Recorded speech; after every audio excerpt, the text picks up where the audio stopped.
The family sold her as Barren, but the widowed rancher said, "I don't need children, I need you." Dust Creek, Wyoming Territory, April 13th, early evening. Spring's breath had reached the prairie, carrying hints of thawed ground and the promise of new beginnings. At the town square of Dust Creek, lanterns swung from poles, wagon wheels creaked in the mud, and the air was heavy with the mingled scent of roasted meat and fresh hay.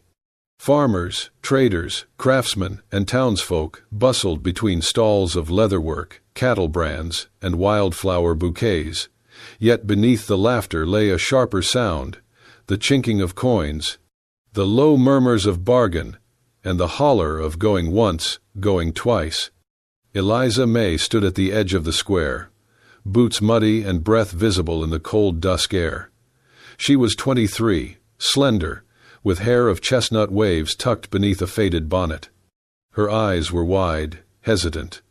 A patch of old guilt, or perhaps failure, settled in her brow. She'd been brought here by her father, Tom May, a once prosperous horse trader, now choked by debt. Behind her, her father cleared his throat, threw back his shoulders, and presented her like one might present a horse or a steer. He announced loud enough for all to hear, "Ladies and gentlemen, here we have a woman skilled in housekeeping, cooking, and needlework. She cannot bear children. But if you need someone who'll stand by your hearth, take a look." The words landed like a slap in Eliza's chest. Whispers rippled through the crowd. Men in dusty hats nudged one another. Women pulled children behind skirts. Cattle lowed. Her father continued, "Half the price of a steer, folks. No grand promises, but someone who knows how to keep the ranch running. Anyone willing to take her tonight?" Eliza swallowed. Her cheeks burned from shame, the spring wind doing nothing to cool the sting.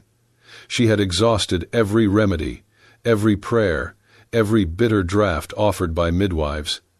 And because she could not give her husband a child, she'd been returned home on the very day the younger woman arrived at his door. Now she stood here, a commodity, a bargain.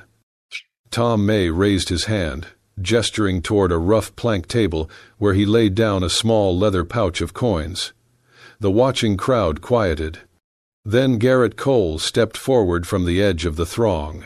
He was broad-shouldered, strong-jawed, 35, with lines of grief etched in his weather-bronzed face. He was known in the county as a widower, wife and only son lost to fever several years ago, and someone who kept his distance from idle gossip. He reached into his coat and pulled out a worn canvas sack of coins, set it on the table. The crowd stirred. Garrett cleared his throat, and leaning slightly closer to Eliza, said in a low voice, "I don't need children. I need someone who knows how to stay." The coins clinked on the board. A hushed silence spread. Tom May's eyes flicked between Garrett and the bag, then he nodded curtly. Eliza's heart pounded, uncertain if this act meant freedom or another kind of captivity. She looked at Garrett, his eyes steady, kind but guarded. He offered her no ring, no loud promise, no showy gesture, just a quiet nod. The crowd exhaled. Some shifted uncomfortably, others stepped away. Eliza remained frozen, boots anchored in the mud, bonnet trembling slightly on her head. Garrett turned away without looking back. He said quietly to Eliza, "If you're willing to stay," and walked toward his horse. Eliza stared at his back, the words echoing in her mind. Stay. And she wondered, stay and be valued, or stay and be owned? She glanced at her father, his pale face, his regret. The crowd dissipated. The lanterns swung with the wind. The spring music faded into the holler of carts leaving. Eliza took one step, then another. Garrett's saddle creaked. The horses stamped in the mud. She climbed into the cart beside him, her heart heavy, mind silent. As the town lights faded behind them, Eliza looked at Garrett's profile. Not a savior, not a captor, just a man who offered a place to stay. And for the first time in her life, she dared hope that staying might mean belonging. Cole Ranch, outskirts of Dust Creek, early May. The wind across Cole Ranch did not carry laughter. It swept dry and steady across open fields, rustling through grass still waking from winter. The house itself stood tall but tired, weathered timber, dark windows, and silence that echoed louder than any grief spoken aloud. Eliza sat stiffly in the wagon beside Garrett as they pulled through the gate. She had not spoken since Dust Creek, and he had not asked her to. The horses neighed softly, their hooves thudding against the dry ground. When they reached the house, Garrett dismounted first, offered her a hand. She hesitated, then took it. His grip was firm, not demanding. As she stepped down, her eyes swept the porch. A rocking chair swayed gently in the breeze. From behind the door, it creaked open. An older woman stood there, gray-haired, with a shawl wrapped tight across her shoulders and suspicion in her eyes. She said nothing, only looked Eliza up and down. Garrett spoke first. "Mother, this is Eliza. She'll be living here." The old woman's eyes narrowed. "Living? What for?" Garrett didn't flinch. "To help, that's all." She sniffed and turned away without another word. Inside, the house was clean but joyless. No portraits on the walls, no children's toys, just order and absence. Garrett showed Eliza to a room at the end of the hall. "This was used for guests," he said. "Sheets are clean. You'll find what you need." He lingered a moment at the doorway. Then, as if remembering something, stepped out and returned with a folded wool coat, soft, stitched with fading floral thread. "My wife wore this in winter," he said, placing it gently on the bed. "Thought you might need it." Eliza ran her fingers across the seams. She nodded. "Thank you." Garrett paused at the door again. "You're not here to replace anyone. And I won't ask you to." That night, Eliza sat on the edge of the bed in silence. She didn't cry. She didn't unpack. She only listened, to the wind against the windows, to the floorboards creaking, to her own pulse. No one came to check on her. But she did notice, tucked under the edge of the bed, a hot brick wrapped in cloth, still warm. Someone had thought of that. The days passed without ceremony. Eliza worked with her head down. She swept, mended clothes, helped with chickens. She didn't laugh. No one did in that house, but neither did anyone stop her from trying to make something useful of herself. At breakfast, Garrett barely spoke. His mother watched her like a fox watches fences. One morning, the older woman finally spoke. "You don't smile much, do you?" Eliza looked up from the stove. "I was not brought here to smile." "No," the woman muttered. "You were brought here because no one else would have you, not after you failed at being a wife." Eliza's hands stilled over the frying pan, but she didn't reply. What could she say that hadn't already been said to her face? She finished cooking, set the food down, and left the room. That afternoon, as the sun dipped low, Eliza wandered out to the back fence. A small swing still hung from the tree, weather-worn rope, an old plank seat. She sat there, hands gripping the wood, eyes distant. Garrett came to her side some minutes later, holding a small pail of feed. "Chickens need you tomorrow," he said. "I've got to ride out." She nodded. He hesitated. "Mother, she means well, in her way, but her mind's set on bloodlines." "She thinks I'm just a placeholder," Eliza murmured. Garrett didn't deny it, but he said, softly, "I don't." Then he walked away. That night, Eliza sat at the window in her room, the wool coat over her shoulders, the hot brick warming her feet again. Outside, the ranch was dark, except for the light of the barn lantern swinging gently in the wind. The house remained silent.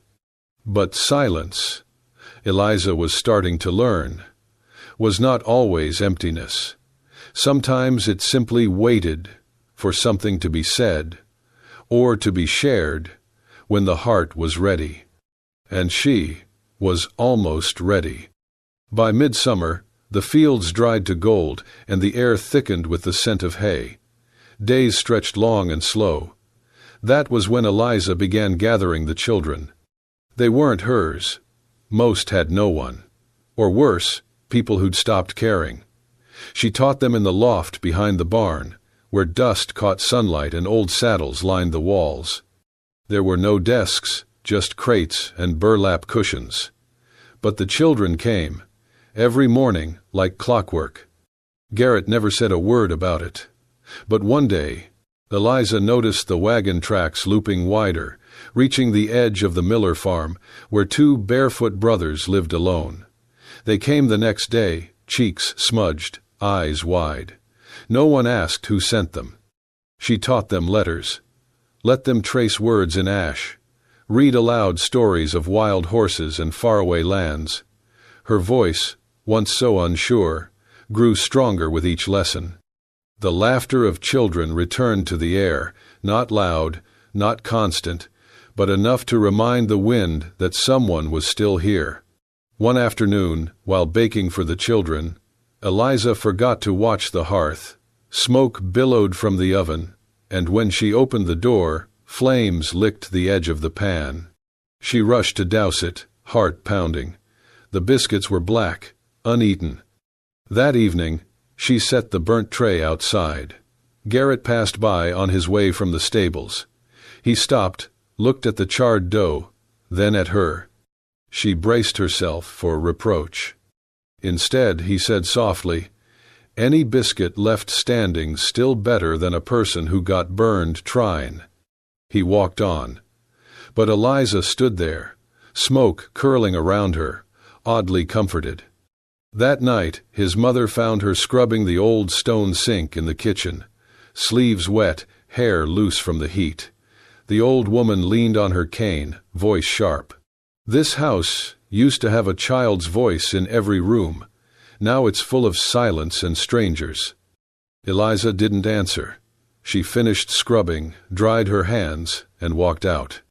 She climbed the slope behind the house, where the ground was dry, the wind brisk. She stood there until the moon rose, her heart aching.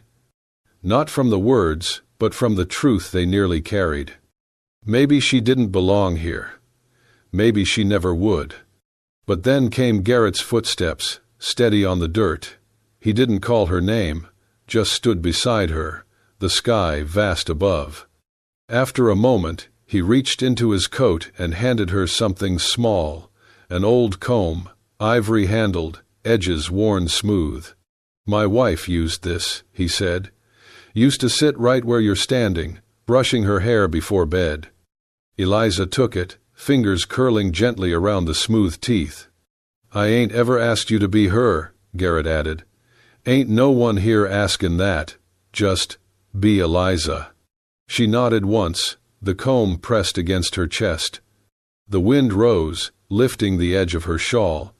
For the first time in weeks, she didn't feel like running. By early November, the wind changed. It came down from the northern ridge, sharp and bitter, carrying with it more than just the bite of coming frost. It carried whispers, drifting between door frames, riding over fences, slipping beneath porch rails like smoke. Garrett Cole took in "A woman can't give him an heir," they muttered in the store, behind sacks of flour and crates of apples. "Wife of another once, wasn't she? Got returned like a spoiled horse. She ain't right. Too quiet. Walks like she's hidin' a secret. She's fillin' that schoolhouse with other people's children 'cause she can't make her own." At first, Eliza tried not to hear. She kept her head down, hands busy, chopping wood, feeding chickens, tracing words with the children's small fingers. But then, one by one, the little feet stopped arriving, Boots no longer clattered up the path at dawn. The bench out front stayed empty, and the old barn, once echoing with giggles and mispronounced vowels, grew silent again. The children weren't the ones who stopped coming. It was their parents, holding tight to pride and poison, unwilling to let their kids be shaped by a woman they deemed broken. Garrett noticed. He didn't ask. Just watched as Eliza stood longer each morning on the porch, basket in hand, waiting for no one. Then turning, stepping back inside like nothing had changed. But it had. One cold afternoon, on her way back from town with a sack of salt and a bolt of fabric, Eliza took the narrow trail near the mill. The shortcut was faster, but lonelier, and that day it was not empty. He was waiting near the bridge, bottle in hand, breath sharp with whiskey, a man from town, rough-bearded, coat stained. "Well, if it ain't the one they tossed out," he sneered. "Garrett pick you up like a stray mutt. You warm his bed, or just his barns." Eliza froze. Her heart thudded, but she stood her ground. "Don't say a word," he warned, taking a step forward. "Just wanted a look at the one ain't woman enough to keep a man. Twice now." Before he could step closer, hoofbeats rang out on the trail. Garrett, silent as shadow, swung down from his horse. He said nothing, didn't even glance at the drunk. Just moved to Eliza's side, checked her hands, her eyes, then turned and held the reins out. "Come on." She climbed up without a word. Garrett mounted behind her, his presence solid, the heat from his coat warming her spine as they rode. They didn't speak until the house came into view. Then, still holding the reins, Garrett said quietly, "People talk about what they don't understand. That's what fear does." Eliza didn't answer. "But you," he added, "you understand what I need, and that's more than any of 'em ever did." She turned her head slightly, enough to catch his eyes. It wasn't comfort he offered. It wasn't defense or apology. It was trust, and it was steady. That night, Eliza lit the lamp in the barn, though no children came. She sat on a bale of hay, traced her fingers over the names on the old attendance ledger. One by one, she closed the book. Not in defeat, but in quiet defiance. She would still teach, someday, someone, but tonight she would rest in the safety of silence, in the strength of being seen not for what she lacked, but for what she chose to give. The rains arrived without warning. One morning the air hung heavy, the wind low and damp. By noon, clouds rolled in like tired giants, dragging shadows over the fields. The earth soaked it up greedily, but the rain didn't leave. It stayed, and stayed, until every corner of the land dripped and softened. Eliza began spending her days in the old storage shed behind the barn. Once used for tools and forgotten barrels, it had long since gone quiet. She swept the floor, patched holes in the roof with tarp and nail, and measured the walls with her eyes. It could be a place for the children, she thought, a warm corner to learn when the weather turned cruel. While clearing a stack of warped crates, she found it. A wooden chest, stained dark with age, its brass latch rusted shut. The key had long since disappeared, but the hinges surrendered with a firm tug. Inside, the smell of cedar and thyme rose like a breath. And nestled among yellowed linens and brittle papers lay a single book, thick, leather-bound, with the name Cole etched across the cover in a hand long dead. It was the family ledger, the kind passed down through generations, holding not gold or secrets, but names written in ink and care. Births, deaths, marriages, joys, sorrows. Eliza flipped through it, page after page, tracing names she had never heard aloud. Garrett's ancestors, brothers, aunts, even stillborn infants marked with a cross. Near the back, she found Garrett's name. Next to it, his wife's, Martha Cole, married 1,800 and 79. One child, Thomas, born and died within the same winter, and beneath that, one final line, barely legible, awaiting a seed of life. But the words had been crossed out in ink, once, then again, as if to erase even the idea. Eliza stared at the page, her breath slow. The rain ticked gently against the tin roof above. She reached for a pen, her fingers trembling. She could write it, just her name, a small mark, a sign that she belonged to this place. But she hesitated, hovered, then closed the book. Not yet. That evening, the rain worsened. Garrett came in late from the field, soaked through. By nightfall, fever had taken hold. He lay still in bed, sweat clinging to his hair, breath ragged. Eliza sat beside him, wringing cloths, changing the water. She did not speak, did not cry. She simply stayed. Before dawn, she placed the family book on the small table near his bed, opened to that last page, the blank one, and set the pen beside it. She did not write her name. She waited. When Garrett stirred the next morning, weak and blinking at the soft light, the first thing he saw was the book. He reached for it slowly, his hand rough against the smooth leather. He read. Then, with the faintest trace of a smile, he picked up the pen and wrote a single line. Eliza, not born of blood, but chosen still. That evening, the storm broke. The sky turned pink with retreating clouds. Eliza came to the table, drying her hands on her apron, and stopped when she saw it. Garrett was already seated. In front of her place was a ceramic dish, old, delicate, one of the few heirlooms from his mother's side. It had not been used in years. He poured tea into it without a word, gestured for her to sit. She did. They didn't speak of the ledger, or the fever, or the words he'd written, but the dish between them said enough. She was not a placeholder, not a pity, not a woman kept from the rain. She was chosen, and in this quiet house, that meant more than any vow. The morning began like any other, light slipping in slow over the hills, dew clinging to the porch railings.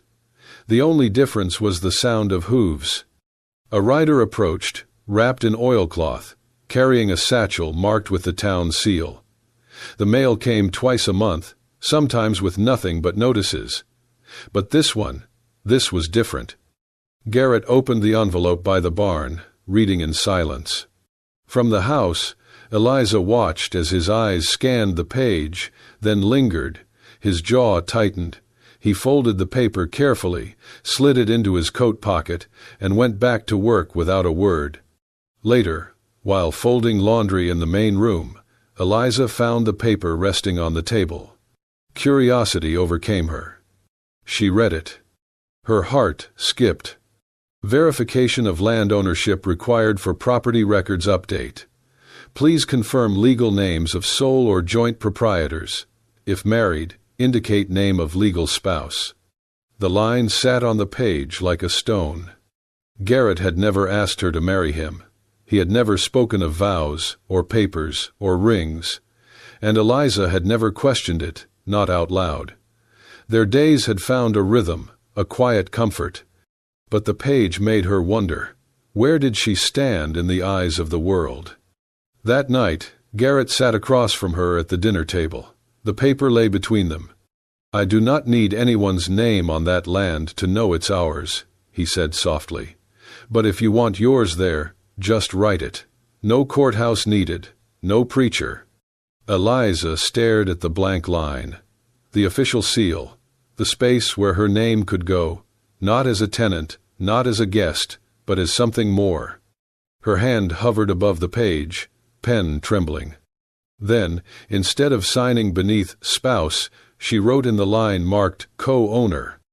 Eliza, by offer, not by blood. She pushed the paper back across the table. Garrett said nothing. But the next morning, the document was gone from the table. That afternoon, while preparing soup, Eliza noticed something new on the kitchen wall. Between the old calendar and the window hung a small wooden frame. Inside it, a copy of the form. The same document, now neatly pressed and displayed. The handwriting hers, the ink slightly smudged where her hand had lingered. Not a marriage license, not a declaration, but there, for all who entered to see, was a quiet truth. Garrett passed behind her, setting down a basket of firewood. He caught her looking. "I figured most folks frame a wedding picture," he said, voice low. "We'll frame the thing that gave us choice instead." Eliza smiled, not wide, but true. No veil, no altar. But this, somehow, felt more binding. They had chosen each other, and some choices spoke louder than bells. The afternoon sun cast long golden beams across the yard when the sound of wheels on gravel broke the stillness. A black carriage, unfamiliar and too polished for Dust Creek roads, slowed to a stop just beyond the gate. The metal rails of the gate glinted, and for a moment the horse's hooves sounded loud in the hush of late afternoon. Eliza was on the porch, shelling peas into a tin bowl. She sat on the weathered step, bonnet in her lap, fingers careful with the shells. The bowl caught stray sunlight, scattering pale green and mellow gold across her knees. She looked up, blinked once, then twice, her heart caught in her throat. The carriage was too fine, the man stepping out too deliberate. The man who emerged wore a coat that had never known dust. The cloth was heavy, dark, and tailored just so. His boots were freshly shined, the edges of his hat brim trimmed with silk ribbon. But beneath the fine clothes, the lines on his face told of age, regret, and many sleepless nights. He paused at the foot of the stairs, his gaze fixed on her. "Eliza," he said, voice low with a mixture of nerves and something I might call hope. She set the tin bowl down, and the peas, unnoticed, rolled into the grass at her feet. She stood slowly. "I heard you were here," he continued, stepping closer so that the board planks creaked. "With a rancher, teaching letters to farm children." He reached into his pocket and produced a small velvet pouch. He held it out to her, his fingers brushing the edge of the gift ever so lightly. "I brought this for old times, a token, a peace offering." Eliza did not take it. Her eyes fixed on the pouch, then met his. "You're too late," she said softly. He startled then, his smile faltering. "I came to say I was wrong, about you, about everything. My wife, she passed last spring, and the doctor says I'll never have children of my own." His eyes searched hers for something, pity, forgiveness, maybe the old spark. "But I've come to understand, blood is not what makes a home." He paused as if choosing his next words carefully. "Eliza, come back, be my wife, we can start again. Everything is still waiting for you." Inside the door of the house stood Garrett. He was watching, his posture still, hand resting lightly on the screen door frame. He made no move to intervene, but his eyes were calm and steady. Eliza faced the stranger squarely. She felt the breeze shift, the porch swinging between summer's memory and autumn's chill. "You know," she said, her voice steady despite the tremor in her chest, "I used to wait for someone to say those exact words." The man leaned closer, hope bright in his eyes. "Then say yes," he said quietly. "But the man who said them," she continued after a slow breath, "he came too late." His face fell, the velvet pouch slipping from his fingers to the boards. Her words hung between them like dust in the light. Behind her, the screen door creaked. Garrett stepped out, dust still clinging to his sleeves, his boots heavy on the boards. He did not raise his voice. His presence itself was enough. He walked past Eliza, and she didn't turn to watch. He halted next to her, placed one hand gently on her shoulder. And then, to the man, Garrett said quietly, "She was never something returned, so you cannot ask to take her back." The silence that followed was full, not empty. It held years of regret and unspoken truths. The man nodded once, bowed his head, and turned away. He walked back to the carriage, mounted without looking back. The wheels creaked, the horses stirred. The dust billowed around the gate as the carriage rolled out toward the ridge. Eliza watched until it vanished over the hill, the black roof disappearing into twilight. Then she exhaled, long and low, and leaned her back against the doorframe. Not in sorrow, in peace. Winter fell early that year. Snow piled thick across the rooftops and draped the prairies in white, each flake quiet as a whispered promise. The little schoolhouse that Eliza had started once out of necessity now stood as a symbol, a place of hope in a world too often cold. Children ran up the path every morning, muffled in scarves and mittens, calling out, "Mama Eliza!" And Garrett, quiet Garrett, built new shelves for the books, long benches for reading, and dozens of tiny chairs. Each bench had her name carved in the wood, each shelf labeled in her handwriting. The room glowed with warmth, even when the wind howled outside. Eliza herself allowed a lighter laugh these days. But the fatigue had begun.